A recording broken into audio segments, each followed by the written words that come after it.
I don't even like his picture, man.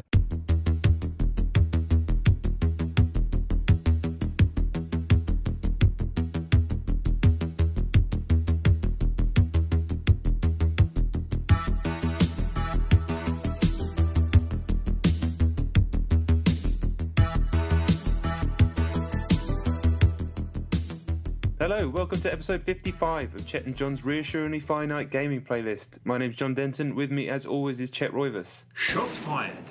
So you know the deal. 2 top 10 lists going from 10 to 1. 10 being the game we played the least this week, 1 being the game we played the most. Enough fucking about. Shots fired. Let's do this. Chet, number 10. Okay, my number 10 is Movie Quiz on the iPhone, iOS. I spoke about it a little while ago. There's Guess the Movie, which is excellent. Movie Quiz is nowhere near as good, and I had a whole shopping list of problems with it. And I got a ping on my phone, and it was a patch. I checked to see what they'd fix, and basically they fixed almost everything that I said was wrong with it. So the two main problems with it, it was really pernickety about spelling. Any kind of spelling mistake, and you'd get sort of downgraded from a gold to a silver for that. And you couldn't enlarge the pictures, so some of them were basically invisible because they were so small. So yeah, it's a hell of a lot better. It's still too easy. I mean, all of the posters you'll know. I mean, is there anyone in the developed world that doesn't know what the Alien poster looks like? Probably. I reckon there isn't. And also, it's a silent game. The only noise in it is ding when you get one right. But you can't listen to music at the same time as playing it, which was an initial problem. But yeah, it's better anyway. And it's not even called Movie Quiz anymore. It's now called Movie Logo Quiz, despite the fact it's posters, not logos. It's just changed its fucking title. Oh, that's weird. Very weird. But yeah, it's better than it was. All right, my number 10 is a shit iOS game, a very shit iOS game. It's the number one free game at the moment. I put it on just before we recorded. It's called Jailbreak. You're a cartoon prisoner, and all you have to do is you're basically trying to break out of jail. All you have to do is press the screen, and they'll start scribbling a map, and then you let go when the policeman walks past your cell, and then he'll walk back again, and then you hold the screen again, and then you're trying to fill up a bar. And I thought, okay, that's the first level. Second level, I've got to build a hammer. But all you do is just press the screen and then wait for the guy. And in the end, I just held it down so the policeman could catch me because I didn't deserve to get out of prison. It's fucking scumbag. So you can stay in prison. Piece of shit. I don't understand why it's number one free app. What are the microtransactions like? I don't know. There was adverts all over it for like proper things like PayPal and Google. But shit, absolute shithouse. Was this guy definitely not innocent? I don't think it's going to be that developed. Oh, okay. He could have been sort of wrongly accused. You know what I mean? Yeah, well, you should have gone through the normal legal process. Then I'm not interested in this business. Yeah, well, you shouldn't hate on him. I think that's unfair. Fuck him. Okay, my number 9 is a game called Wrecked Revenge Revisited on the Xbox 360. I spoke about it when it came out many months ago. It's basically the sequel. I don't even know if it's official. Is it unofficial? I don't know. To that phenomenally good PlayStation 2 racing game Mashed. Oh yeah. Which owes most of its, he owes a huge amount to Micro Machines. For some reason, it's a game that I hated, and I left it on my hard drive. I was deleting stuff again, and I left it on there because I thought I'll go back to it and maybe I'll have another go. And I did, and it's still absolutely appalling. I can't remember the last time I played a game that just appeared to have been made. By people who are clock punching. There's no flair. There's no invention. It's like it's made by people who actively did not care about what they were doing. There's no personality. It feels like it was made by a computer. When I spoke about it ages ago, I remember I said it just sits there on your TV dead, and I can't put it any better than that. It is just a fucking corpse of a video game. It is just lifeless crap. I mean, awful, absolutely god awful. It's deleted now, and now I never have to play it again. It's fucking rubbish. As you were talking about that, a spider just crawled up the wall next to me and is staring at me, which freaked me out a little bit. I don't like spiders, and I don't want to play Wrecked. Do you want to go and take care of it? No, he's alright. All right. Yeah, when they creep up on you, I don't like it when they creep up on you, but when he's there, he's alright. He can deal with the little bugs. All right. He's alright. Good. Number 9 for me, Super Hexagon. I'll just go over it super quickly. Played it a shitload. I've now made it a little plan with myself that I have to get to 60 seconds on the first level every day because it chills me out. It's a very strange game. It seems to tap into part of my personality that allows me to... I have a tendency to get a little bit overexcited and stressed in my life, and this helps to channel that when I don't have the opportunity to go and kick something or chuck someone about, which is good. So yeah, Super Hexagon, it's good for crazy people. Okay, that's another game that I will go back to at some point. It's pure hex. Pure hex. All right, my number 8 is a game called Bloody Good Time on the Xbox 360. I think it's probably available on PSN and possibly PC. Have you heard of it? I've heard the name, but I don't know why. I've never heard of this. One of our listeners was talking about it on Twitter, and I was like, "Fuck, that sounds great." It's not. The concept is good, although the concept is kind of sort of. It doesn't.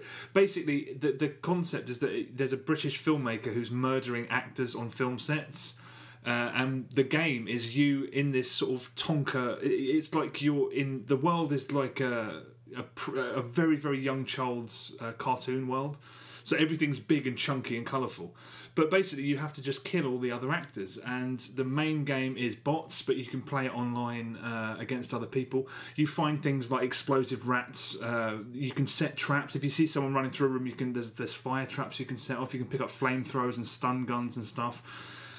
Very basically, it's there is an air of the Assassin's Creed multiplayer about it because you have a quarry and someone's after you as well, so you have to get to them before the guy after you gets to you. You can employ decoys and disguises and stuff like that, but there's weird options like you can walk up to a table and sit and eat, and I don't understand what the benefit of that is, or you can lie down and sleep when someone's looking for you. I don't know, it didn't make a whole lot of sense. It's 400 points. The main hook is the multiplayer, but it lets you search the lobbies, and obviously there's nothing there. There's loads of modes, but I mean, it kind of left me a bit cold. It didn't really feel like it knew what it was doing. I mean, the story, this story about this director killing all these actors. When you're there, you're kind of kept in by these bouncers, and there's this tannoy system where they're saying, give the audience what they want, and it feels like you're in a sort of weird Running Man situation. That side of it was very, very all over the place, but the rest of it, it's passable, it's fun. It's just a first-person shoot with some sort of fairly inventive little quirks, really, but 400 points isn't much, but then again, I don't want to play it against bots. Yeah. That sounds all right. I had to kill that spider, so he's dead now. Oh, right. What with? Even more. Bloody Good Time. Was it bloody good? Did you not hear any of that? Yeah, of course I did. My number 8, Metal Gear Solid 2, I won't harp on about it at all, really. Just still trying to wrestle with the controls on my Vita. It's not the Vita's fault, it's the game's fault. Still, it's such a fucking weird game that it's so weird to go back to it and realise how bizarre it actually was, even during the early sections of the game, which are nowhere near as weird as it gets later on. Whether or not I'll actually persevere through the whole thing, I don't know. But I do admire the old Codge. He's got some crazy ideas, and even though Metal Gear 4 left me with bad taste in my mouth, especially the fucking 2-hour cutscene at the end, when all I wanted to do was make a sandwich, but I didn't want to miss anything. And yeah, I'll let him off. Interested to see what happens with 5 / Ground Zero / Phantom Pain / whatever's. Are you going to complete it again? I doubt it. I might ditch it when it starts getting too hard and go on to 3, which is going to be more playable. Okay. All right, my number 7 is Anarchy Reigns on the Xbox 360. No way! I saw that in my cupboard today, and I thought, will I ever play that again? I saw it's very much the same thing. But I was looking through my hard drive about like discs that I'd imported, that I'd installed, that I could do with deleting. So I put it back on, and you know what? I think it might be a keeper. There's something like, if you've had a really long and shit day, it's just the mindlessness of it, just the fucking 2-button, just running and fucking hammer the shit out of people. It really is oddly cathartic. I mean, it still does rankle that you can't skip the cutscenes, because there's you play it. There's black side and white side, and you play one first and then one second. I've gone back to do it the other way to see if anything's different, and nothing's different at all. But yeah, it's just so blunt and old-fashioned. I mean, it still looks appalling, but I stuck it on for half an hour, 45 minutes. I was like, I thoroughly enjoyed that. It's just fucking meaty, battering this fucking shit out of things. It's just punch, punch, punch, punch, and absolutely nothing else. But it's fun. I think it's going to stay there for the odd half hour. Felt good afterwards. Yeah, it's funny because I was stacking up a few games that I'm going to get rid of this week before I move house, and I picked that one up to put it in a pile. I was like, no, I might just keep hold of it. I don't know why. But yeah, I can imagine me sticking it on again one day just for a bit of thuddage. Yeah, good for a little bit of thuddage. Yeah, pure thud. My number 7 is Tomb Raider, which I've played a very small amount of. I had grand ideas of going back into it and collecting all the collectibles. And then I just started to get bored, and it was starting to make me not like the game. So I just stopped. But some of the way that they do the collectibles is kind of cool. It makes you re-examine the environments, and some of it's just like run around, find a box. But there's other stuff where you actually have to use the environment and raid tombs in a kind of way to work out how am I going to get up here to get this fucking thing that I've got to burn or whatever. It does collectibles better than most games, but yeah, I realised after maybe half an hour that I was wasting my life, so I stopped. Were you doing on a different difficulty, or were you just going back to? No, just went back through just to hoover up my percentage. It seemed like I was listening to another podcast, and they were raving about the game, and it made me excited to go and play the game again. But then, yeah, it wasn't actually worth it. But I can imagine me going back through the game one day, maybe just because it was so fun. But yeah, I don't know. I still have the feeling with Tomb Raider that it's kind of a bit instantly forgettable, as fun as it was. That's definitely something that I still think about that game. Have you tried multiplayer? No, I haven't touched it since I played it for a review very briefly. Yeah, it's fucking it's pretty damn shite. That's all they're doing for DLC, isn't it? Shocking. What? Yeah. That'll change, I'm sure. They're not stupid. There's been enough of an outroar. Yeah, some sneaky tombs. That seemed like a good idea, but yeah, I can imagine. As soon as that news came out, not everyone, but a bunch of people went, "Oh, fuck it, then I'm taking it down CEX tomorrow." Yeah, good point. Okay, my number 6 is a game called Alien Spidey. It's out this week. It's brand new. It's out on. I played the Xbox Live Arcade version. It's on PSN and also PC. I'm going to try and do the best I can to describe it because it's totally functional. It totally works. Some people might quite like it, but I can't remember the last time I hated a game this much. Wow. The story, there is no story. You're an alien spider. You're a spider that lives in space and he crash lands on some other planet. And at the beginning, the production values are really okay. I mean, like, it looks like a little bit of money's been spent on it. There's this big orchestral score that kind of reminded me of like the kind of thing that might be in a Pixar movie. I was like, okay, this looks like quite a big project. After that, it turned into a game that the whole time I was like, why isn't this on a phone? It's an iOS game that's been bumped up to consoles. It has no business being on iOS. Basically, on consoles. Sorry. Basically, it's a platformer, and you're a spider, and you have to get from the start line to the finish line. You don't get punished for dying, so you die all the time. You can use. Basically, you're just jumping around. It's completely straightforward, but you can fire a web up to a tree and then swing. So there's bits of it where you have to swing between sort of branches and stuff. The controls are so precise. You use both thumbsticks, you move to the left, and you fire webs with the right. But the trees that you have to hook onto are tiny, or sometimes you hook onto like butterflies and stuff. It's so small, and you have to be so precise, and the thumbstick has to be in exactly the right direction. I was just die, and I was like, they've made it look like to appeal to children, but.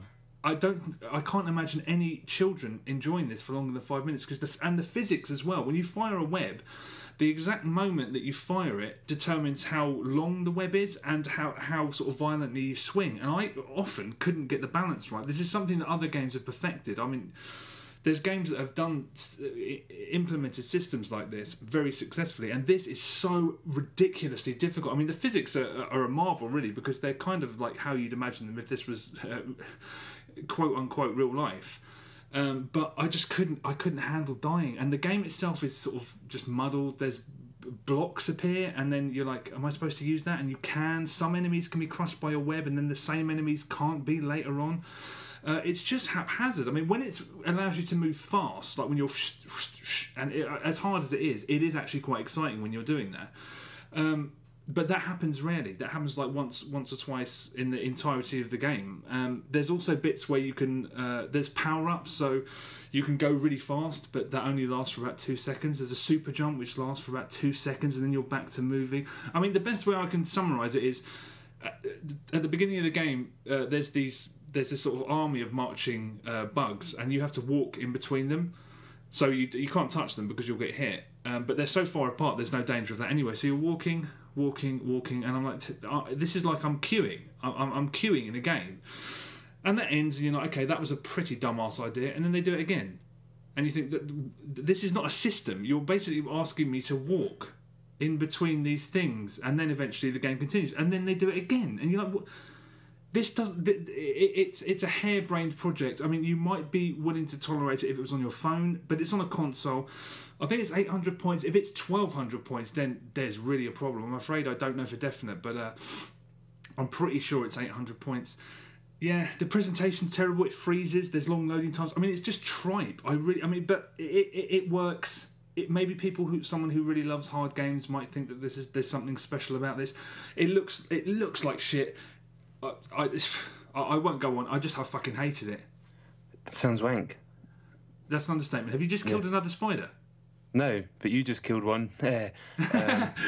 That sounds that's a shit. I was going to ask how much it was, but 800, 1,200, 400. Who cares? I don't want to play that. I don't want to queue with a bunch of spiders or bugs or whatever. That's horrible. It's a mess. Fucking mess. All right. Nothing to do with Spider-Man or Aliens either. No, nothing. I mean that's. When I got asked if I could review it, I was like, "Oh, okay, that's probably I thought it's not, and they're trading. That's the only reason that has a fucking title like that. Yeah, no doubt. Bollocks. No doubt. Fuckers. Number 6 is Lego City Undercover for me. Just doing a bit more of the story and going and hoovering up some of the collectibles. Still really fun. Still really funny. That is definitely the selling point of that game, is the fact that it's constantly cracking you up. Don't think half a minute goes by without a gag, if not less than that. I don't think I mentioned this last week. It's got fucking hellacious loading times, which every time you start a mission or when you start the game, it loads for about 90 seconds, 2 minutes, and then it's constant sort of 45-second loading times. They do become a bit of a ball ache. The Wii U is not very good with loading times, I don't think, so everything seems to have quite bad loading times. They're not as much of a killer as they could be. Once you're in the mission, that's pretty much it. You don't have to wait. There's no loading until you get back out of the mission, so they don't break the flow too much. But there is if you're going to want to have your phone with you or something when you're playing this game, because when the badge comes up on the screen, you get this loading bar. You want to do something else, but it even makes reference to it in game. It's like, progress bars, they're shit, aren't they? And it's like, well, yeah, they fucking are. Sort it out. So that's not great. But yeah, Lego City Undercover on Wii U is a game that the Wii U needed, definitely, and loads of fun. I have a feeling it's going to appear on other formats before the end of the year. I wouldn't be surprised. Yeah, the Wii U specific stuff could be taken out quite easily. Really, it's gimmicky. It's nothing integral at all. Stuff like the Zombie U style scanning it's cool, but you don't need it. Yeah. So. I wouldn't be surprised at all. I still want to play it though. I'm looking forward to seshing that up ASAP. It's fine. It's a fine game. For reals. All right, my number 5 is Omuerta City of Gangsters on the Xbox 360. This probably isn't my number 5. It should have been my number 7 or something, but I've bollocksed up my list this week. I played the demo. Have you heard about this? No. It's published by Calypso and developed by Haemimont, and they, from what I can gather, exclusively what they do now is they make those Tropico games. Right, yeah. So, I haven't played any of those. They're not my sort of thing, and neither's this. But there were some things that I liked about it. I mean, it's another sim game where you're sort of trying to overtake this. I didn't even gauge. I think it's Prohibition era America. I mean, in fact, I'm almost certain it is. There was one thing that struck me is the way the game begins, and I'm sorry if this has happened in a million other games, and I'm almost certain it has, but I'd never done anything like it. To determine your character and his attributes, you're asked all these sort of strange questions, like how did you were trying to protect your girlfriend back in the day. What did you do? How did you protect her? And that'll sort of that'll set your attributes. Like if you got violent, you have more toughness. If you were a bit snidey about it, you'll get cunning and smarts and stuff, and it just sort of it sets your character's attributes up. Okay. What weapon did you use in a duel? Whether you're, I was like, wow, this is really clever. It reminded me of the Nintendo Wii Silent Hill game where you. Yeah, I was about to bring that up actually. When you have the psych exam at the beginning. Yeah, exactly. I thought it was very clever. I mean, the thing is, I have a feeling that the Tropico games, and it's probably an ancient trope, but because I don't play games like this, I wasn't familiar with it. The loading times are embarrassing. It's your standard thing. You're looking at a map. You can go relatively on the straight and narrow, or you go in sort of hire thugs and you rob breweries and stuff, and you buy places and sell them. There's some nice touches. Again, this may be a trope of the genre, but I don't know. But you can you have to pick the right friends or the right heavies to do the right job because their attributes come into play as well. It seems like a completely passable game for people who like that sort of thing. I don't know about that sort of thing, and it doesn't feel at home on the Xbox. Games like that never do. Not really. Definitely. I mean, it just felt like a PC game as most of them do. But yeah, it's hard for me to know to gauge anything from the demo because this is totally not my thing. But it looked passable at least. Yeah, people rave about those Tropico games, don't they? I'm like you. I know fuck all about those types of games, and they've never appealed to me at all. I know SimCity is the big talking point at the moment, and whether or not the fucking thing works and all the stuff. I'm bored of hearing about that. But to me, the idea of sitting there building a city for the purpose of building a city with no real end game doesn't really appeal to my personality. It's similar with something like Minecraft. I'm more goal orientated with my gaming, really. Unless it's a sports game, really, but that's different. But yeah, those guys, Heimermont, they obviously know their shit. Yeah, they did. I mean, this there was a nice sense of place, and it did feel like the language was sort of modified slightly. I mean, it felt like a reasonably high quality product if that's your sort of thing. But if that is your sort of thing, try the demo. You know what I mean? Yeah. All right. Hey. My number 5 is DMC Devil May Cry Virgil's Downfall, the DLC. Got a couple of good bits of DLC in this week's list, thanks to our fucking awesome listener, Martin, who was very kind to chuck us some Microsoft points, which is a crazy gift, and we're eternally grateful. Yeah, really. So I spent mine on Virgil's Downfall and another bit of DLC I'll talk about in a minute. I haven't played that much of this yet, sort of the first level, really. You can tell that it's DLC in the way that everything feels a little bit cheaper. There's no cutscenes. The cutscenes are done through kind of hand-drawn animation and voiceover as opposed to the kind of lavish cinematics that are in the main game. And the environment is kind of the first mission anyway is like a reused version of the big stately home that you go through early on in DMC, but kind of Virgil's down in I don't want to spoil anything for people who haven't played the game, but he's like in a funny place. And everything's a bit all messed up as it is in DMC, but the game is still fucking good, obviously, and he plays differently to Dante. I'd imagine there's going to be loads of cool ways that I can level him up, but fundamentally he teleports instead of rolling. You can sort of teleport vertically as well, and he has those swords that you can summon that he's always had in DMC 3 and whatnot. And you can also use them as like the push and pull from the main game, but it's kind of done with teleportation as well. He's a bit quicker, I think. He doesn't have a double jump. And already there's a new enemy, completely new enemy, where you have to like chuck one of your swords through his heart to make him whole. If not, he's called a wisp, and he's just like a fucking apparition. And then you shoot at him, basically. Then you can attack him because he becomes corporeal or whatever. I'm happy it exists. It's only 720 Microsoft points. I like campaign DLC. I like story-based DLC and games that I like, and I've done DMC twice, and it's only been out a few months, so there was no way I wasn't going to get this piece of DLC. And so far, it seems cool. It's not at the level of the main game, clearly, but it doesn't seem like it's too far below either. All right. So can you play through the campaign as Virgil? I'm pretty sure you can't. But I can't confirm that. Okay. But how much is it? 800, 1200? 720. I don't know why it's 720 as opposed to 800, but yeah, not too shab price-wise. That's really weird because maybe it's a Capcom thing because the Asura's Wrath DLC wasn't it like 560 or something? Yeah, it was. Yeah. Okay. Maybe it translates to an exact monetary amount on PlayStation or something. Yeah. Okay. So worth getting, you think? Yeah. So far, I mean, I'll play it this week and report back when we're on again. But I'd say so. Especially as I've done the main game twice and loved it. I just kind of wanted to support it anyway. Yeah, fair point. Dante's in a funny place, did you say? Virgil. Sorry, Virgil, Dante. Yeah. So Virgil's in a funny place. Yeah, I mean, it follows on from the end of the main game, so I don't want to spoil Right. that in case people haven't played it. But yeah, It's a circus anyway. everything's a circus. That's right. It's damn straight. What was that? It was your number 5. That's my number 5. Yeah. Okay.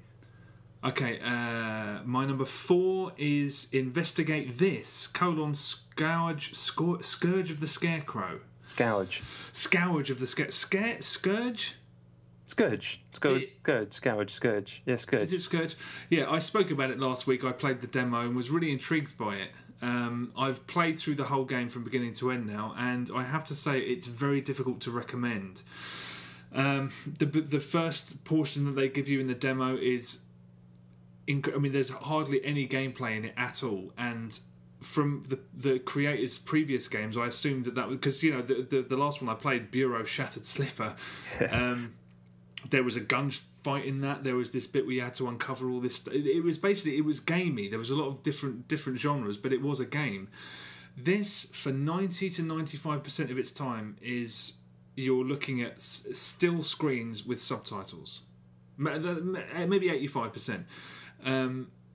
And there's hardly any gameplay, and the gameplay that is there is just kind of cursory, and it doesn't have any bearing on anything. The main gameplay that there is that you're these 2 detectives, and you're investigating this woman who's being harassed by this spectre of a scarecrow. And inevitably she's selling a house. Who's doing it? Why? Does it have anything to do with the house sale? All that sort of stuff. It's pretty much as you'd expect. But you have this couple. I don't think they're together. It's a male and a female detective. They have this interactive to-do list, so you can just assign detectives to each thing. But it only allows you to assign 1 detective to some and then 2 to the other. So, but basically, it's not really. You have no control over it. If there's, you have 2 options. One, assign person A, or the other option is assign both of them together. You have to assign both of them together, so only on one occasion can you assign them both separately.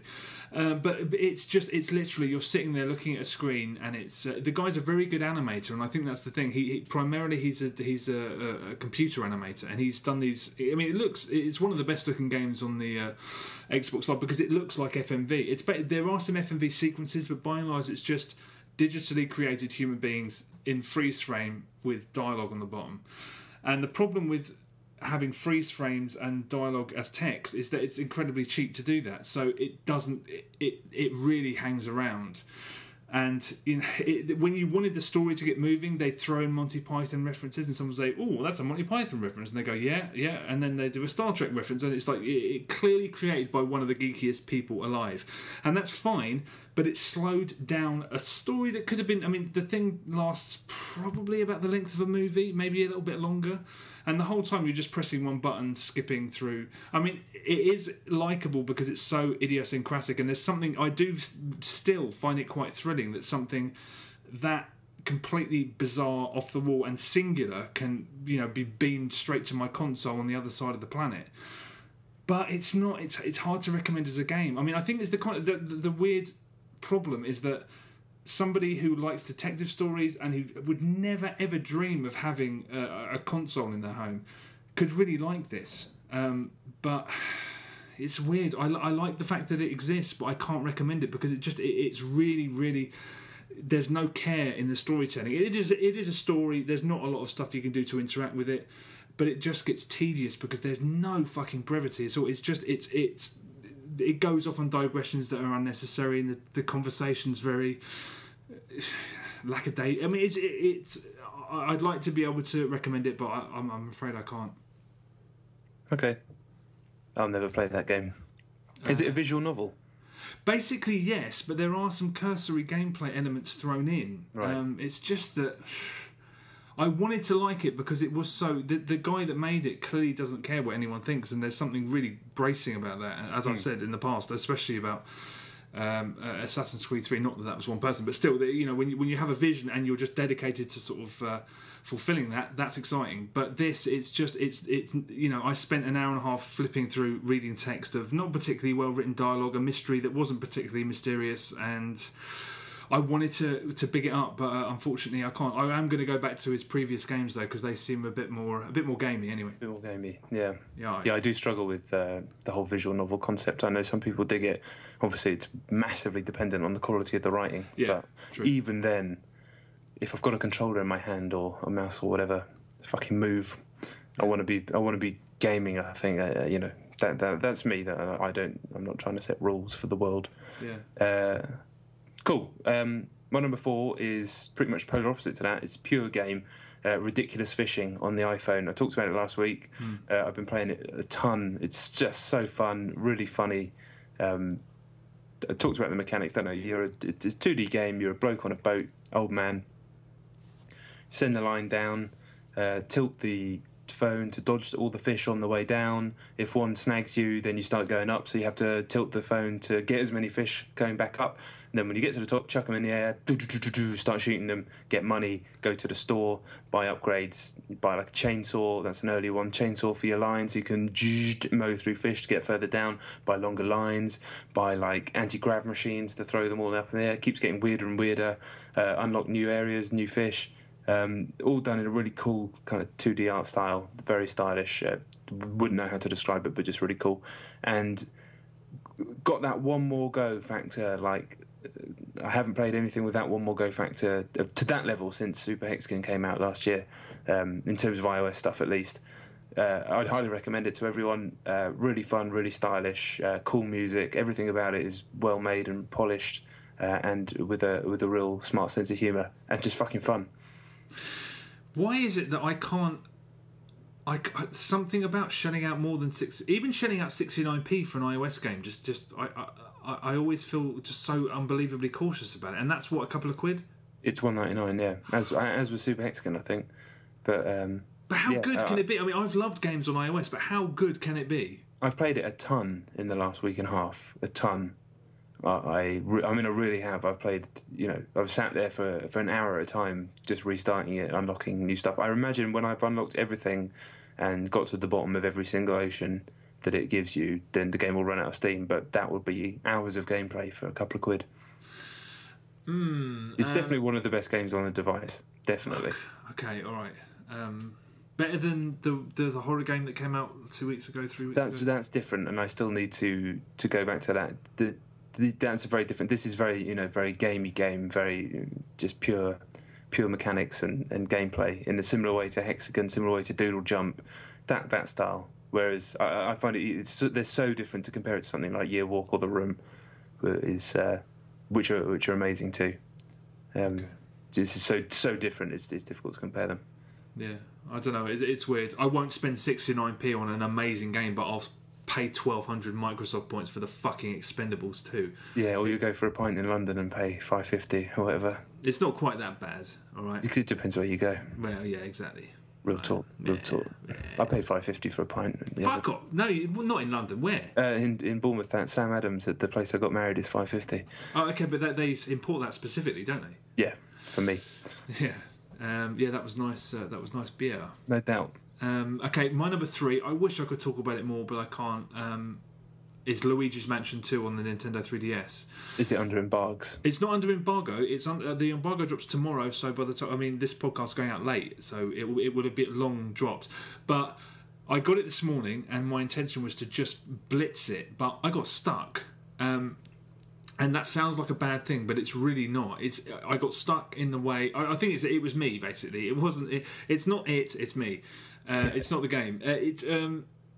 Basically, from between 2.5 hours, 3 hours that I've played it, I think the phrase, it's not a phrase that people use anymore, but the phrase killer app was running around my head, because it really, if you own a Nintendo 3DS, and I shouldn't really make this judgment call this early, but I had a gigantic smile on my face the whole time, and it was just like, it's just that classic Nintendo, just the amount of care and the amount of the charm. I mean, it's comparable with anything that you could compare it to in terms of movies like Disney or Nintendo, Pixar.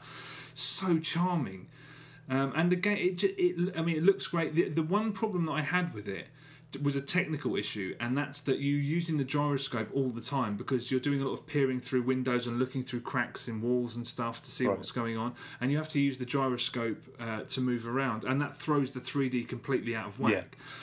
It looks so much better in 3D than it does in 2D that playing it in 2D for me was not an option. But in the course of doing that, I realised that you don't have to use the gyroscope. You can just use the thumbstick and the... I always forget what A, B, X, which button's which. But the bottom of the 4 face buttons looks down and the top one looks up. So because you do a lot of looking up and you're sort of... there's a lot of things on the ceiling and stuff. There's a lot of exploration. There are a few things like you can pull up carpets and stuff. And I thought, oh, that looks really nice. But it's just cosmetic. It isn't. Right.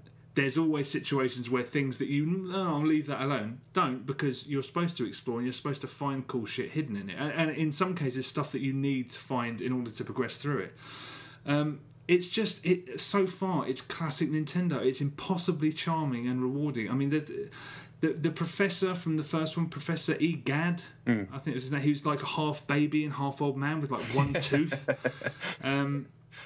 When he was talking, I was like, this is a classic. This is an archetypal Nintendo character. And I couldn't think of any examples apart from Kanbei in Advance Wars. He talking, and people are saying things to him, and he just doesn't listen. So Luigi's shitting himself, and he's like, "Oh my boy, you've got such guts!" And it's just that dynamic is milked so much in the opening sort of hour and a half. It's just funny. The ghosts are charming. The first ghosts you meet, the green ones, I can't remember what they were called, and they just cause havoc. They're always swinging on chandeliers and just causing trouble. And then you meet these big red ones called slammers that are just like really buff, and they always headbutt each other.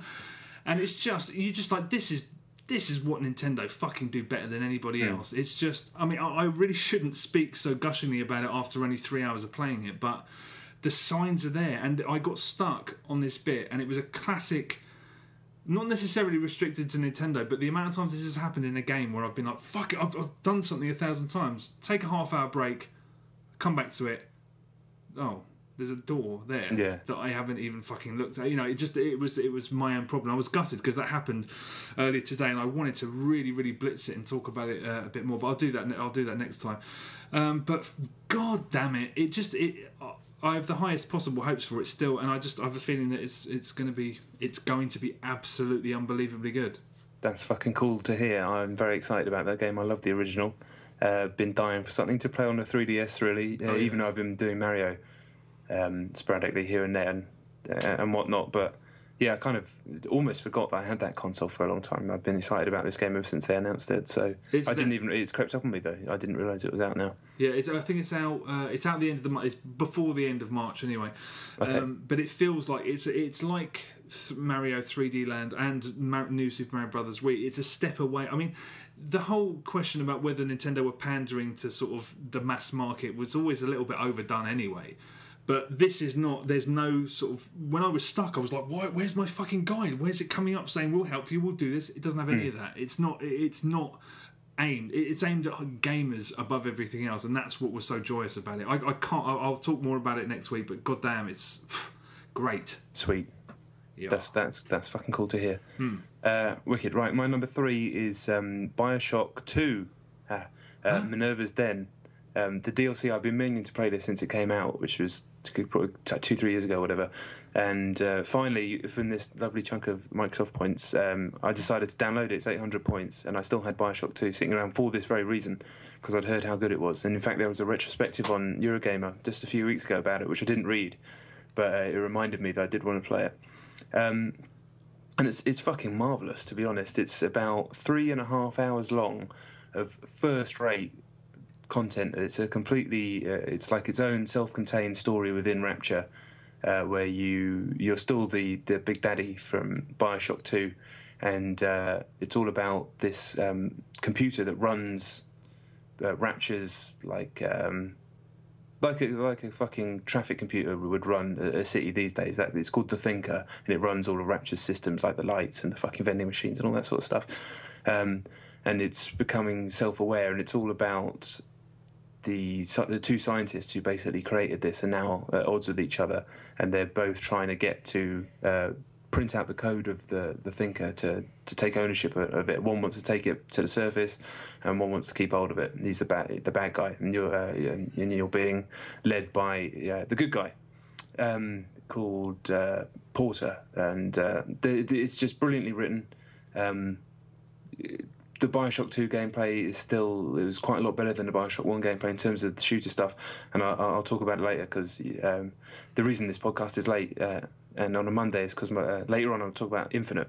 Awesome. Anyway, it doesn't feel too dated either, which is good. It still looks really nice, mainly because I think those games always will, even as technology gets better, just because the art is so fantastic and well realised and so atmospheric. And it's just this brilliant, superbly written 3.5-hour self-contained story. I played it all today and couldn't put it down, really. And very, very, very... I can't believe it's only 800 points, because it's, normally in a DLC, and I was talking, even with Virgil's Downfall, everything feels a bit cheaper. Yeah. Like, they reuse assets and stuff. This is like a proper thing. It must have cost them a lot of money. I don't know if it was even a profitable endeavour. I hope it was, because that bodes well for other things, for future 2K games. But just a superb side story, of the level of any of the story stuff in BioShock 1 or 2. But self-contained. Written by a chap called Steve Gaynor, who's one of the Idle Thumbs alumni, who's now working on a game called Gone Home, which a trailer came out for today. An indie game which looks fucking cool as well. So, that guy knows his shit. Minerva's Den, for some reason, that's sort of bookmarked in my head as like a revolutionary, one of the worst pieces of DLC ever. What the fuck am I getting it mixed up with? Was there another piece of DLC for BioShock 2? No, no. But this is generally held up as the best piece of DLC ever. Fuck. Well, the best piece of DLC ever are the fucking GTAs, aren't they? But this is like the best campaign piece of DLC ever. It's definitely the best campaign DLC I've ever played, apart from the GTAs, which was just surely must have cost them a lot of money because they were too big. I don't know what to say to that. For some reason, Minerva's Den, I remember there being... Were people split down the middle about it, No. or was it just... Really? There's no way you could be. There's no way you could be. For fucking 800 Microsoft points, you've got a 4-hour BioShock game. Fuck, I don't know what I'm thinking of, but I'm sure it was related to BioShock 2. I know people kicked off about the multiplayer. Maybe there was another piece of DLC that, in fact, I'm thinking back, my memory's hazy. Maybe the first piece of DLC for BioShock 2 was a really shitty... I think it might have been a really shitty multiplayer update. Yeah, that cost money. Maybe. And I don't think this actually came out for another maybe 4 months or something after the game came out. Okay, but all of that might be wrong, and I might have just made all that up. But regardless, if you have BioShock 2 sitting on your shelf and you're either itching for something to do pre-Infinite, or you've done what I've done, is you've played Infinite and you just want more, more BioShockiness, of that quality, just fucking, you need to do it. It's as good as the BioShock 1 and 2. Fuck. And 2 is always really underrated.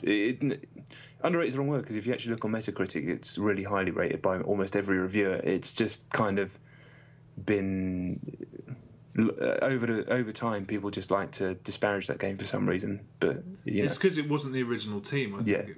Yeah, exactly. But it was a marvellous game that improved mechanically on the original in a lot of ways, and was of a similar level of writing. You could never possibly hope to capture the invention of the first game, but it is what it is, and they couldn't have done a better job, I don't think. And again, they couldn't have done a better job with this piece of DLC. Wow, fuck. Okay, I'm going to have to look into that. I mean, at the time, I thought Judgment. What am I talking about? I'm sorry, I'm eyeing up what's next on my list, so there's no prizes for guessing what that is. But I always viewed... At the time, I thought BioShock 2 was superior to the first one, but then again, BioShock 1 is the absolute epitome of a game that I have to go back and start from scratch and do from the beginning, because I think something about it didn't sit right with me, and I didn't really grasp what it was and what it was doing. So the difficult thing with BioShock 1 now it's 5 or 6 years old, is like mechanically so much of this genre has gone beyond what it does in that, and in terms of ideas and concepts and certainly themes, it's still fucking revolutionary. But the actual physical act of playing the game is quite ham-fisted, whereas 2 introduced the proper dual wielding with the plasmids and the guns, stuff that you probably think's in 1, but it actually isn't. It's a lot clunkier. and so it would be hard, I think, to go back now and play it. But yeah, I'll talk more about that world in a bit. Okay. All right. Cool. Well, as I said, no effing prizes. My number 2 is Gears of War Judgment, or because we're using the American spelling, Gears of War Judgment. Judgment. Judgment. It's also my number 2. Oh, sweet. Okay, right. I can't remember who said it. Someone I follow on Twitter said Gears of War Judgment, God of War Ascension. They're exactly the same thing, and there is a lot to be said in favour of that statement. For the first, you finished the campaign, obviously, right? Yes. Yeah. For the first 2 hours, I was solidly just thinking, oh dear, this is not Gears of War. They've completely screwed everything up. And to be honest, I am still a little bit surprised at how praiseworthy some of the critical reaction by and large has been very, very sort of high. And I don't know how. What did you think?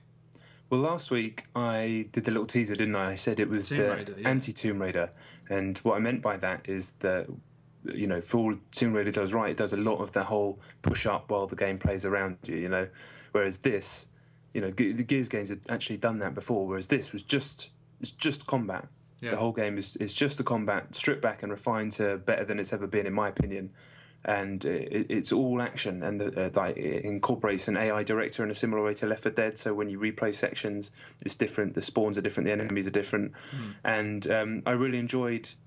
I really enjoyed it. It did start to drag a little bit towards the end because there isn't any set pieces. You know, there's some brilliant. You could call them set pieces, like settings for the combat. Some great stuff later on, like the beach landing. I don't know if you've got that far. It's fucking awesome. I finished it. Yeah.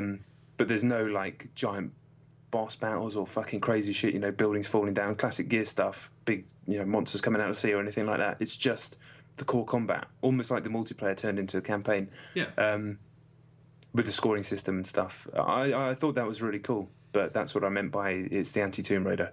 Okay, but I didn't think it was on the level of you know, the first 3 games. Yeah, really. I think it's comfortably the weakest Gears of War game of the lot. I did warm to it the longer it went on. I mean, the lack of set pieces was a problem. I mean, the story is, you know, they're on trial, and the whole thing's delivered via voiceover, and you play through different characters throughout the campaign. But it is literally, you'll hear a voiceover, you'll see footage of them walking up to something, and then you'll see them kick a door in, and then it's basically a round of Horde. There's a possibility that I might go back and play this on co-op with a mate, and I am very, very eager to see. I want to count how many times a door got kicked in, because after a while I was like, and that became exhausting in itself. The fact that there was no set pieces was one thing, because that's what Gears does so well. It was like A to B, Horde, A to B, Horde. You were doing Horde. You were just in a small area, you took out all the enemies, then you moved on, and there was a cutscene, and then you kicked the door in, and then you did exactly the same thing again. Initially, that was kind of exhausting, but I did start to warm to it, because, I mean, at the start of every skirmish, there's the option to take a declassify mission, which you know, it's just a load of stipulations. Either the enemies are harder, or they're brandishing harder weapons, or you have to beat the level within a time limit. Or the best ones were when they obscured the level with either dust or gas. Or I was like, every time that came up, I'm taking that. That made the game really exciting. You just get heavy weapons and just sort of go out into the darkness. It's a really funny one. I am surprised that people have been as positive as they are. I think it's a solid 7 out of 10 game, but when you compare it to, it's like God of War. I did think that was a noticeable step down from God of War 3, and this is the same. It does feel like a stopgap. It is ODST to sort of Gears of War 3. It's definitely ODST. That's the feeling that I had going into it. I think I was expecting it to kind of be like it was, so I wasn't going in. I was surprised by the lack of set pieces, but I think I got my head around what the game was going to be pretty early on, and I felt this is a Gears game for people who love the Gears combat. You know, the people who've played hours and hours and hours of multiplayer. This is a campaign for them to just fucking smash stuff up, play it on a hard difficulty, play it on co-op. Yeah. And I like that if you did every declassified mission, which I did every single one, it actually gave the campaign more variety than it's ever had before, because every single battle has its own personality. You know, one, you can only use the bolt-top pistol or something, and that will change all the enemies. If you then go back and do it undeclassified, all the enemies will be different, so it actually gears what you fight to what the stipulation is, if that makes any sense. Yeah. So each one becomes, set piece is the wrong word, but it becomes its own little game, little sort of combat puzzle almost. And when I started getting my head around that, plus the scoring system where it's like Bulletstorm stripped all the way back to just a few basic things, isn't it? Yeah. To get the 3 stars, I actually started to really enjoy it. It only started to drag a little bit for me towards the end because I had to do it in like 1.5 days as well for the review. So I'd imagine most people will stretch out a little bit longer than that. But I dug it. I don't think it's as good as 1 to 3, but I did dig it. I enjoyed it as well. I suppose I was just sort of very, very mildly shell-shocked because it was, you expect certain things from a Gears game, and this didn't deliver them. But I did have fun with it. I mean, the declassified missions, there were some that I avoided when it was like, beat this level in 2 minutes. I'm like, well, I don't know where to go. I don't know what I'm going to be presented with. But the first 3 Gears of War games were excellent video games that were made all the better by co-op. If you could play those games on co-op, great. If you couldn't, then they were still excellent experiences. This, I feel like co-op is mandatory. Although I haven't played co-op, thinking back and just how the difficulty sort of was shaped around these declassified missions and stuff like that, I think that this will benefit hugely from co-op. And some of my friends are going to get it, so I may talk about it next week, having played it on co-op. It is stripped back, it is sort of simplified to a certain degree, and I enjoyed it. I just think that if anyone's expecting Gears of War 4, be careful. Yeah, it definitely ain't that, but I like what People Can Fly have done with the sort of core movement and small little changes they've done to the way the combat works as well. The fact that you can now change your guns with Y instead of having to bring up the D-pad menu, the quick-fire grenades, rolling's quicker, getting in and out of covers quicker. Small things that, like I said, it's for Gears fans. People who don't really care about Gears and are sort of dipped in and out of the series are not going to notice this shit, and it's not going to matter to them. But there's a fucking sizable audience that have played hundreds of hours. That kind of thing does matter a lot. Yeah. I know. I was kind of for all of that stuff, and the multiplayer's good as well. The overrun mode is cool. It is. Yeah. I mean, it really is. Have you played much of it? I've only played a bit because I must admit, when I was playing it, I was like, "This is cool. I like the ideas. I'm having fun." But I'm not in a multiplayer place at all. I'm just not interested in online multiplayer. I played too much for me in the last few years.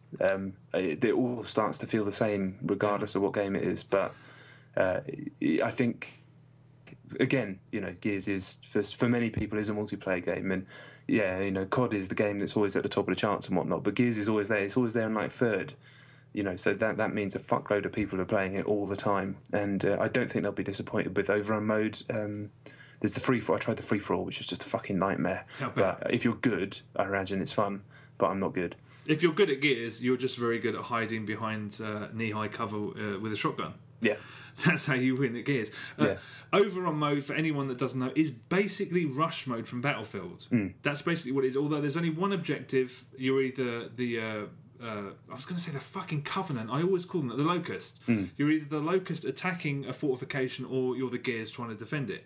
And it's brilliant. But as someone who plays Battlefield way too much, I don't know whether I could. It's Battlefield rush mode in microcosm, and so much more intense because you only have 5 people per side, and there's 4 different classes, and the only problem with it is that the spawns take longer, so you can't make snap decisions, and it's when you're getting attacked and 3 of your guys get wiped out, sitting there and waiting while they're caning your fortifications is like. You have to know exactly what to do. I like the fact that med packs are throwable, so you can see someone getting hammered and you can throw. I mean, basically, I think it's an ingenious mode. What I'm not sure about is that I can't remember how many different gameplay modes were in like Gears of War 3 and 2, but I think there were less than there are in this, and I think it would have done them well to sort of implement Overrun like as a DLC pack for the other Gears of War games as well, because I think there's less modes in this. There's only 4 right now. They're patching in Warzone and Execution. But there's still TDM from 3. There is a domination mode, which I don't think I've even tried, I must admit, and Overrun, which I played a fair amount of, and Free for All. And then they've changed Horde to incorporate the new classes, because there's classes in Overrun. So it's for Gears fans, and I think as long as they go in knowing that it ain't, it should be. ODST did a great job by being a little bit cheaper. Yeah. And then it set itself up. It established itself as don't expect this and you'll be fine. And I think if this could have done that as well, even though it's way better and has way more content than a lot of games that cost full price, in terms of perception, I think it would have a lot easier ride. But I still really liked it. So I'm sure. Yeah, I really liked it too. I mean, it took half of the campaign for me to realise that what it was. I was expecting something, it wasn't that, and then I didn't. Yeah. But yeah, I think it's definitely worth getting. Incidentally, Gears of War, I still maintain it's the worst sounding game of all time. It's just it's unholy, the noise that comes out of Gears of War. Just hearing it, I'm just like, if my neighbours are listening, just the chainsaws and the chainsaws, your guys screaming, the enemies wailing, just everyone shouting, the music. I mean, it's the most unholy fucking racket. Oh, the music was pretty good in this. It sounded like Nine Inch Nails. Trent Reznor had done it. They did a good facsimile of a Reznor soundtrack, I thought. Wow, I didn't. It made no impression on me. I didn't even notice that. Really, it was more sort of brooding synthy stuff. Okay. I liked it. Okay, it didn't make an impression on me. Incidentally, the new female character, they really did break the mold with her. Well, you know, props to them for breaking the mold with that character. A feisty redhead with an impeccably shaped backside. Yeah, nice. But at least they made a cover up. Made a cover up. They made a cover. She didn't have her buns out, hanging out. Yeah. Yeah. Well done for not having. Credit. These small victories. Yeah. Okay. All right. Well, that was your number 2 as well. Okay. My number 1 is Battlefield 3. Oh yeah. What a surprise. I won't go on about it. It's fucking tremendous. Capture the Flag is great. The new maps are great. The only problem with them is that the dead zones have been put way too far back, and I don't know whether they'll change that or not. But if you're playing Capture the Flag or even Rush on these new maps, I can run right back to where you spawn and drop a spawn beacon. And actually, on the new Batters video that I've just put up, me and my friends join a server and we start and there's guys on our spawn. So we spend the whole time taking them out and then we get booted. And it's like, those guys were dicks. But I think they've misjudged that a little bit. So you can just run and nick enemy. If you know where to sit, you can just nick enemy vehicles and stuff, which is... it reminded me of Bad Company 2 Vietnam. You had that, didn't you? Yeah. Do you remember there was that one map where there was like a hill and the whole team... As soon as you jumped into that game, there'd be a whole team just sat on that map, spawn killing everybody. And there was nothing anyone could do. That was every single game. Yeah, it's great. I frequently take pause on Battlefield, and I did it again this week where I was I still can't quite believe that Battlefield 3 is a thing that we are able to do in our living rooms. It's so incredible. I was in a gunship on an armoured kill map on fire, and the fire was blazing. I could barely see anything, and 2 jets were hammering me, and then my mate Zeno came in, gunned one to death, and then flew straight into one, all in front of me. As the gunship was about to die, dived out, parachuted in, and landed in my mate's tank, who was capturing an objective. And I was like, "This is ridiculous! How good this is! I can't believe. I mean, I can't wait for Battlefield 4, unless they fucking up, which I'm sure they won't. But Battlefield is just fucking great. Incidentally, Damavan Peak. They've added 2 new sections to it, and we didn't even realise. We were playing Rush the other day, and it goes on an extra 2 points on Rush. Oh, no way. Oh, yeah, That's cool. It was cool. I mean, I don't know why they left it out initially, but yeah, Battlefield is fucking gleam. March 27th, I believe, is the reveal for 4. I hope it's not shit. I'm sure it won't be. It's going to be gold. You heard it here. Yeah, many times. Many times. My number 1, and the reason this podcast is late, is BioShock Infinite. Wow, this is going to be difficult for me to sum up. Okay.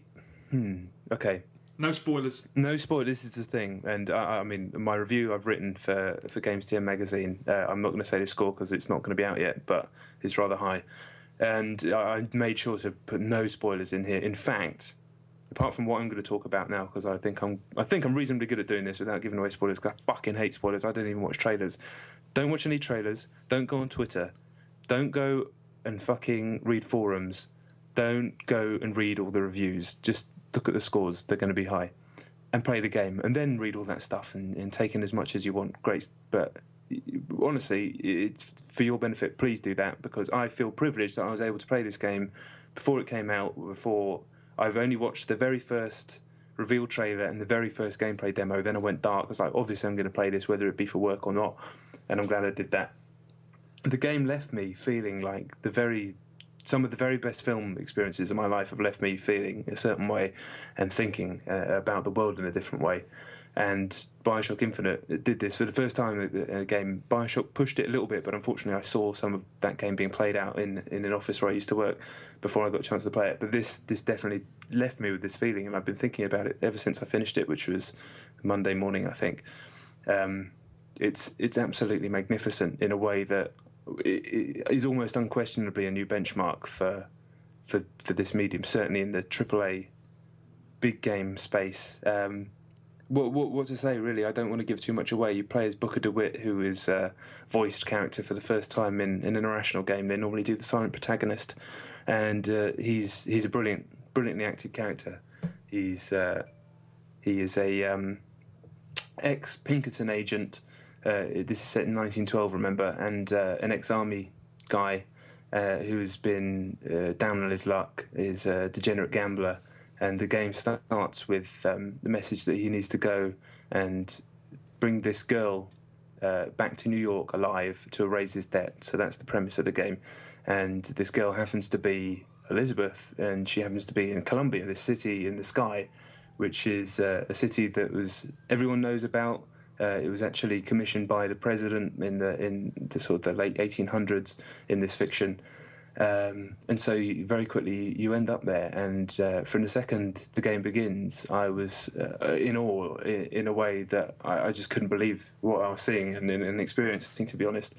Soon it does settle down and it becomes a shooter, and at first, because there's no shooting for probably 45 minutes, and it felt almost a shame that it turned into a shooter because it was so impressive. But then quickly I realised that it's not ashamed of being a shooter at all. It likes being a shooter. It's happy to be an action game. And in fact, Ken Levine did a brilliant job of explaining it. So I've listened to a bunch of interviews since. He said when he was asked the question, a classic question, it's like the Uncharted question.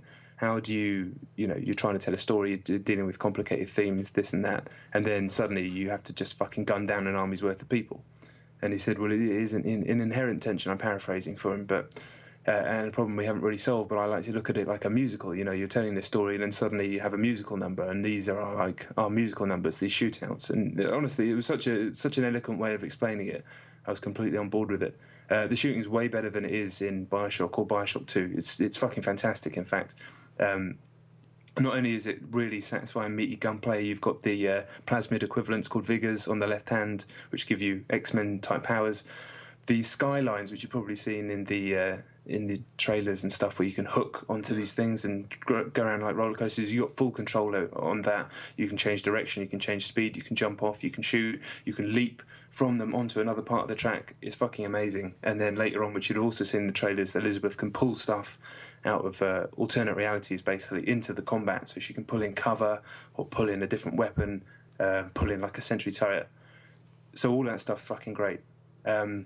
But it all ties together into this just fucking amazingly well told, amazingly intelligent story. That was the thing. It's so well written that it makes other games look silly, and the other games are silly, really. They're not trying to be this, but it deals with racial segregation. It deals with like religious fundamentalism. It deals with American exceptionalism. It's like. But it does so in a way that if I talk any more about what it deals with, I'm going to start giving away what makes it so special. Ultimately, definitely, unquestionably, one of the best games I've ever played. I'm already started it back again, and will just play it back through again, which I always say I never do, but I did with DMC. But it's so. It doesn't even compare. I'm fucking gushing, to be honest, about this game. I'm so excited for everybody else to play it. Hopefully, they'll like it as much as I do. I could bang on about it for ages, but like I say, it's so much better to be discovered for yourself. Okay, so I mean, like, wait until it's 20 quid, yeah? Yeah, exactly. Yeah, wait until it's 20 quid. Get your microtransactions in there, and then sell it on. What format did you play it on? I played it on Xbox, and it looks absolutely gorgeous on Xbox. I've since seen the same scenes being played on PC, and isn't it? It does look a fuckload better on PC. But this isn't like, Far Cry 3 does look a lot shitter on console. Like the frame rate and all stuff's still fine. But this you don't have to worry too much if you're a console guy or girl. It's still, I thought it looked beautiful. What they've done with Unreal 3 is amazing. They've done some like texture softening. So if you're a real resolution guy, it might bother you slightly because everything has a kind of softness to it. But it's the occasional frame rate dips, which, to be honest, as far as I know, might even be in the PC version. But they're nothing basically. If you're going to pick them out, then you're looking at one fucking twig when you're standing in the middle of the fucking Amazon. You're an idiot. So yeah, don't worry if you're a console person. It looks amazing. Shit. Well, I bet now it comes out and everyone thinks it's shit, and it's just me just sitting in the corner on that. One of the legendary. I'll stop saying what I was going to say there. Yeah, I mean, I can't wait. Annoyingly, I'm going to get it. I'm supposed to get it tomorrow, so we can talk about it next time. But I have the highest of high hopes, and that's those are encouraging words, boy. Yeah, I mean, I'm just so excited to talk to. When you watched an amazing film, and you're excited to talk to other people who are filmy people about it. I don't get that in the same way with games. I get that in a different way with games. I definitely love talking about them. Obviously, we wouldn't be doing this otherwise. But this had the game thing and the film thing, which I've never had before, all wrapped up in one in feelings. Wow. Okay. I have to say the most underrated thing is forming an opinion on something that no one, getting. So if it would, in an ideal world, we'd receive everything at the same time. And it's a shame that we don't. I mean, I spoke about it months ago, but I saw Django Unchained before anyone had seen it. I saw it really early, and being able to formulate and cultivate an opinion on it early was so much more valuable than sort of taking all those other opinions into consideration. It's no doubt. So yeah, I'm hoping that people, because I've only seen one trailer and that's it, and it was gameplay heavy and there was a lot of loud music and there was not a lot of so I'm hoping that other people have stayed as far. Although I hear if you go on Twitter and mention anything related to BioShock Infinite, some bot will tweet you a spoiler about how it finishes. Oh, brilliant! Yeah, classic people of the internet shit. Well, I must say though, I went on the Rollmuck forum today and someone has spoiled the ending on there under spoiler tags, so you're not going to go on there and see it by accident. But he's done 2 spoiler tags. One says, don't read the other one if you don't want it to get spoiled. And then, it didn't matter to me, so I clicked the other one. Boom. Yeah. The fucking ending. So please don't go on there and do that. And people like that just deserve to get their fucking knees smashed in, to be honest. Yeah, well said. Yeah. Well said. Okay, fuck. I really hope it's on my fucking doormat tomorrow, because I'm going to go offline and just blast that bastard to smithereens. I can't wait. I even did the thing as well on 360 where I turned off my notifications and the Chivo pops. I don't like it on a game like that when you're completely immersed in the world and it's like, well done, you killed 3 guys in the face. So that's my recommendation. All right. Well, yeah, it's a persuasive one. I can't fucking wait, and we'll talk about it more next week. I'm going to stick it on right now and play it again. Just a very, very lucky man, very privileged. Yeah, indeed. You motherfucker. Okay, well, that's us done. Thank you very much for listening. As per effing usual, don't check out the site. There's nothing on it. Check out our YouTube channel. Follow us on Twitter at John Denton, at ChatRivers, or at Chet and Johns if you just want one solitary message per week when the new podcast is out. We should be back on Friday. I don't know though. Stuff's happening. We'll be back for another episode. And also, if you're not familiar with a YouTuber called Hip Hop Gamer and how he relates to my co-host, if you're not aware, listen till the end of the podcast. There's going to be an abridged version of his recent video at the end of it. So listen out for that. I didn't know about that. Yeah, I'm going to sort that out right now. But yeah, thanks very much for listening. And take it easy. There, shots fired. Fuck you. Shots fired.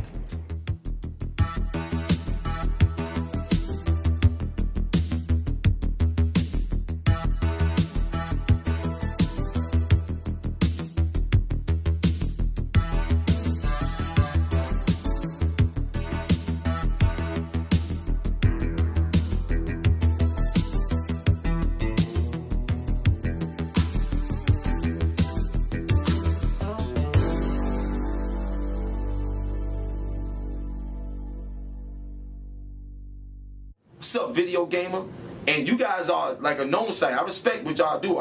You're a known site. But something's a bit funny about you guys too. Check this out. So I'm up here, I'm searching, I'm looking at all types of stuff that's going on, right? And I come to videogamer.com, and if you look at the person that reviewed, now this is the part where it was a little tricky. So if you look at the person that reviewed videogamer.com, it's a guy named John Denton. John Denton. He reviewed it, right? 5 out of 10. He says it's nice looking, good co-op ideas. Then he said, now listen, I could almost bet money that he didn't play this game. He said the game is amazingly boring and laborious, or whatever he said. Amazingly boring? Dead Space. Any gamer that's a gamer, that anybody that's a human, if you look at this game and you say it's, you not gonna say it's boring. You're just not. Like I can't. That's like saying Beyonce's ugly or something like that. No, there's no way impossible that this game is boring. If you feel this game is boring, I want you to show me the gameplay footage. You gotta show me. You gotta prove that to me. Ain't not one. You know what's so messed up? In the beginning of this game, it's so exciting and intense. You up here running down the snow and boring? Shut fire, you stupid! It makes me mad. And the reason why is because I'm a gamer at heart, obviously. But I understand development. I understand publishers. And I know what it's like to put myself in other people's shoes and just to be able to have a full circle assessment on what's going on in this industry when it comes to reviews and editorials and things of that nature. And it's like you guys don't care about nothing but what y'all want. And then usually when y'all get what y'all say y'all want, y'all don't even want that and be bashing it. It's almost as if you guys are happy to be in the industry to try to critique or criticize somebody like you better than them. Well, I'm about to shut your whole joint down right now. So, John Denton, right? You push the button for John Denton and activity feed, there's none. No recorded activity feed, right? Then you go to his info and no birthday, only got one forum post. He joined February 9th, 2012, last seen online 13 months ago. Now, I understand if you want to be anonymous and all this other stuff, that's cool. But if you're anonymous, why have a picture of yourself on the thing? Because that I see a picture, unless that's anonymous too. And if you're going to be anonymous, you can't be a journalist. Because when you're a journalist and you're reviewing games, you got to be able to stand by the words that you putting out there on a website. So how in the hell are you going to make yourself anonymous but then call yourself a journalist? How can you cover and do interviews and do anything that a journalist do if you're going to be anonymous? It makes no sense. The definition of anonymous is not being there, not being around, you know what I'm saying, disappearing, doing things that, you know, behind the scenes. You can't be behind the scenes trying to put out things for the public. It don't work that way. You know what I'm saying? And videogamer.com is a pretty decent website. So this actually came as a shock. But here's the shocking part. John Denton 22. It says John Denton, right? Then it says AKA John Denton 22. So I did a little searching to try to see if I could see if that was his actual gamer tag. And if it is his gamer tag, then he didn't play this game. Word. I don't even like this damn picture, man.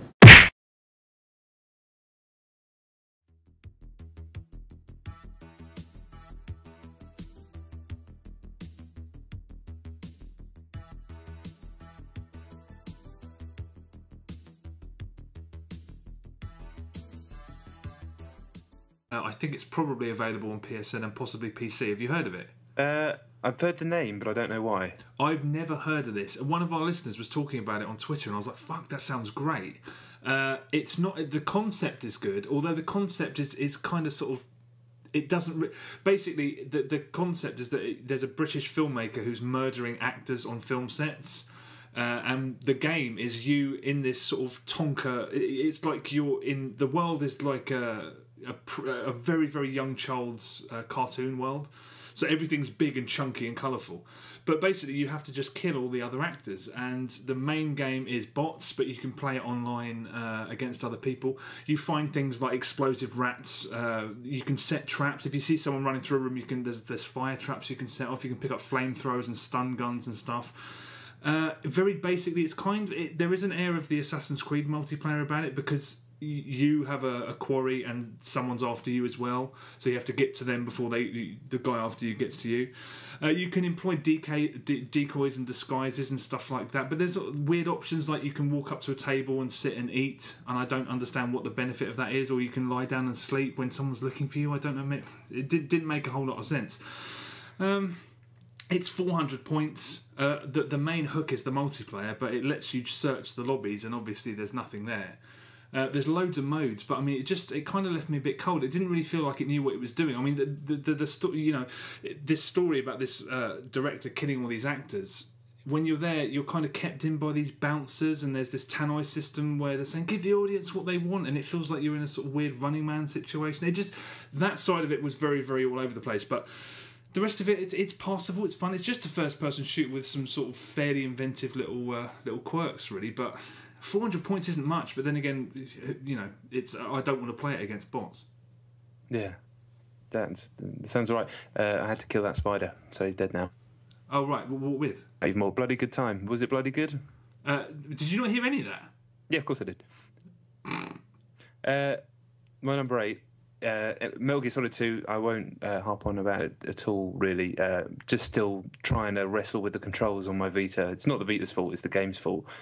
Still, it's such a fucking weird game that it's so weird to go back to it and realise how bizarre it actually was, even during the early sections of the game, which are nowhere near as weird as it gets later on.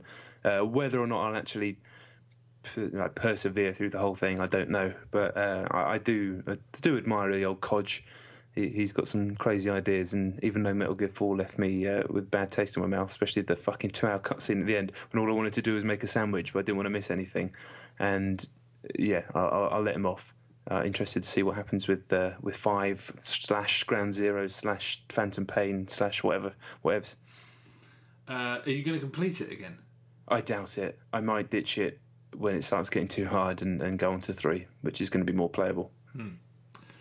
Okay. All right, my number 7 is Anarchy Reigns on the Xbox 360. No way! I saw that in my cupboard today, and I thought, will I ever play that again? I saw it's very much the same thing. But I was looking through my hard drive about like discs that I'd imported, that I'd installed, that I could do with deleting.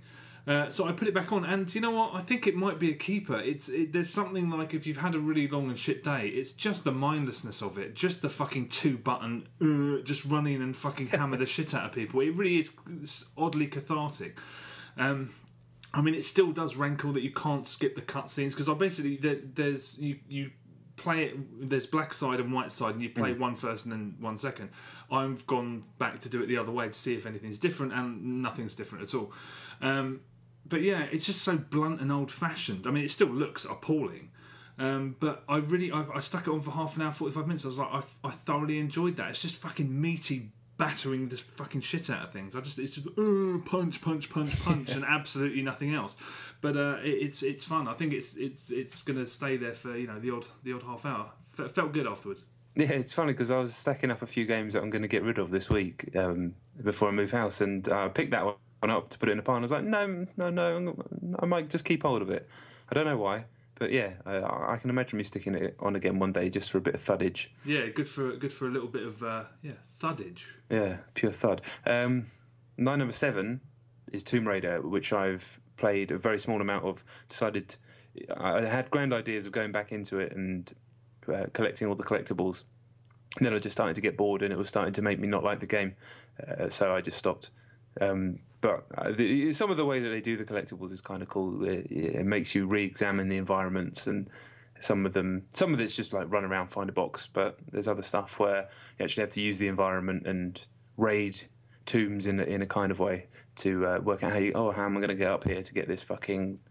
I don't even like his picture, man.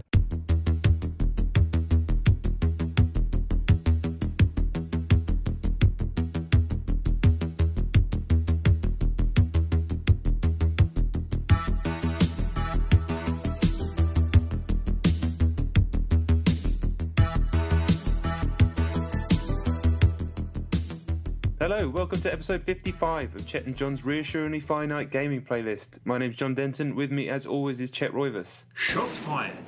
So you know the deal. 2 top 10 lists going from 10 to 1. 10 being the game we played the least this week, 1 being the game we played the most. Enough fucking about. Shots fired. Let's do this. Chet, number 10. Okay, my number 10 is Movie Quiz on the iPhone, iOS. I spoke about it a little while ago. There's Guess the Movie, which is excellent. Movie Quiz is nowhere near as good, and I had a whole shopping list of problems with it. And I got a ping on my phone, and it was a patch. And I checked to see what they'd fix, and basically they fixed almost everything that I said was wrong with it. So the 2 main problems with it, it was really pernickety about spelling. Any kind of spelling mistake and you'd get sort of downgraded from a gold to a silver for that, and you couldn't enlarge the pictures, so some of them were basically invisible because they were so small. So yeah, it's a hell of a lot better. It's still too easy. I mean, all of the posters you'll know. I mean, is there anyone in the developed world that doesn't know what the Alien poster looks like? Probably.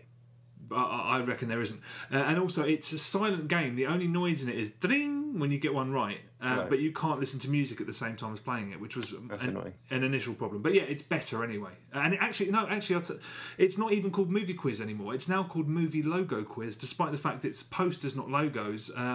It's just changed its fucking title. Oh, that's weird. Very weird. But yeah, it's better than it was.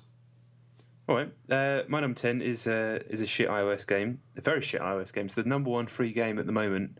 I put it on just before we recorded. It's called Jailbreak. You're a cartoon prisoner, and all you have to do is you basically try and break out of jail. All you have to do is press the screen, and they'll start scribbling a map, and then you let go when the policeman walks past your cell, and then he'll walk back again, and then you hold the screen again, and then you're trying to fill up a bar. And I thought, okay, that's the first level. Second level, I've got to build a hammer. But all you do is just press the screen and then wait for the guy. And in the end, I just held it down so the policeman could catch me because I didn't deserve to get out of prison. It's fucking scumbag. So you can stay in prison. Piece of shit. I don't understand why it's number 1 free app. What are the microtransactions like? I don't know, the thing that I've got to burn or whatever. It does collectibles better than most games. But yeah, I realised after maybe half an hour that I was wasting my life. So I stopped. Were you doing on a different difficulty, or were you just going back to? No, just went back through just to hoover up my percentage. It seemed like I was listening to another podcast and they were raving about the game, and it made me excited to go and play the game again. But then, yeah, it wasn't actually worth it. But I can imagine me going back through the game one day, maybe just because it was so fun. But yeah, I don't know. I still have the feeling with Tomb Raider that it's kind of a bit instantly forgettable, as fun as it was. That's definitely something that I still think about that game.